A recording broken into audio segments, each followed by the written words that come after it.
Oh, hey everybody, welcome back to the channel. Today we're taking a look at the Headless Horseman from Home Depot. Now this thing is huge.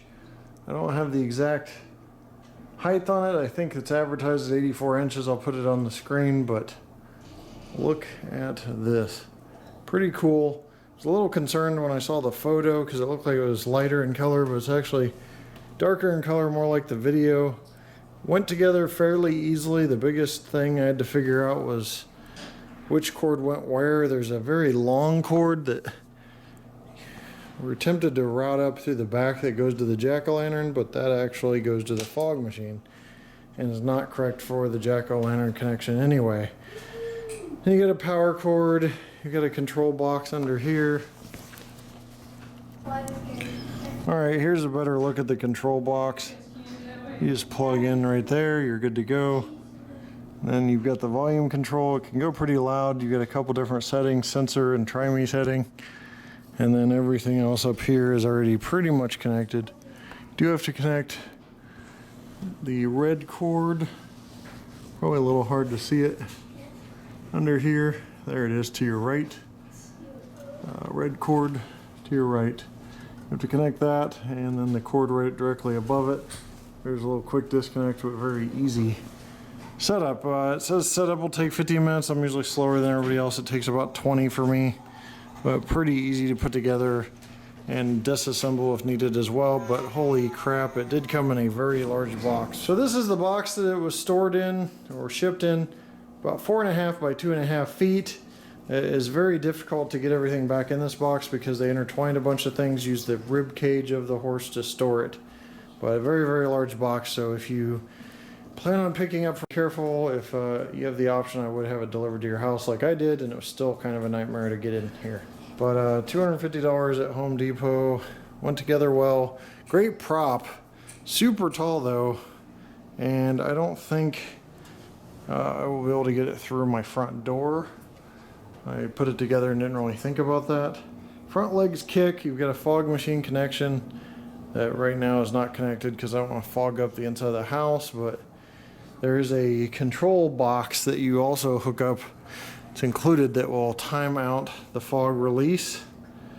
So it goes to the fog machine, and it's about what you have. Very nice prop, probably the best one I've seen for Halloween, but also the most expensive at almost $250. Let's go ahead and see it in operation. All right, here's one of the things. I told you that the dead do not stay on the ground, and I am living proof. Time for you to run along, lest I use your fresh head to replace my jack-o'-lantern.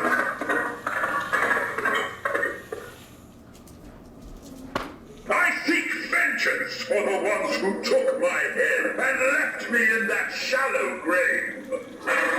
And revenge is a meal best served cold. I suggest you not stand in my way. It is only you. Allow me to light your way with my jack-o'-lantern head. Have you seen my real head lying around? I didn't think so. I wouldn't be caught dead in a dismal place like this.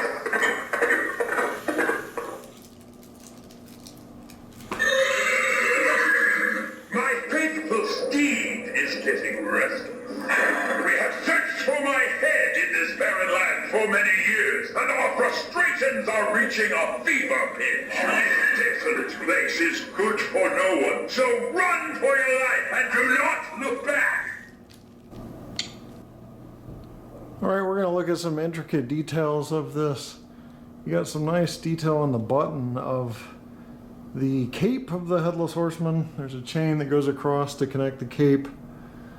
And you've got buttons down the chest and even a belt there. Really nice detail on the jack-o'-lantern. Very cool. His overcoat has some nice patterning on the horse. And these intentional scrape areas on the patterning is pretty cool too. Tail, I don't know. I'm not really a fan of the tail because it looks like a bear tail more than like a horse tail because it's like furry, but that's still pretty cool. On the front here, I was worried about the complexion. The picture on Home Depot seems a lot lighter in color than the actual horse, but this is nice. You got the eyes that light up, obviously. The horse's mouth is open. Front legs move. Tattered edge on the overcoat of the horse. And his head moves. There's the sensor. You can see it right there for anybody coming by. There is a large gap between the head and the torso metal ring. Best thing I could suggest is pull the overcoat up so that you have this side appearance where you don't see it. But overall, very pleased with this prop, even though it's probably the most expensive prop ever that I've purchased at $250. I want to make sure his pant legs aren't riding up or you'll expose the joint to the boot. So you have to adjust that occasionally as well. Alright, I'm measuring this right now to get an actual height because we know things are wrong. And we have 93 inches at the crest of the pumpkin stem. So 93 inches tall for this. Well, that's going to wrap up the review of the Headless Horseman from Home Depot. Very cool. The only con I can really find is that it's got this gap in the neck here. But again, from the side, you can't really tell. Other than that, it's very cool and looks very good. And it works very well. It was easy to put together, surprisingly easy. The only other negative is the kind of funny tail on this thing. But other than that, pretty great product. I think it's gonna be a winner this year. I would definitely order this before it sells out. I think it will be a sellout, but price may keep it from being a sellout. I'm not sure, but awesome nonetheless. Not the biggest Headless Horseman fan, but I wanted one for the display, and this will be replacing the skeleton horse from last year and the stand-up Headless Horseman I had in my display. Thanks for watching, and we'll see you guys next time right here on Time for Halloween. Take care.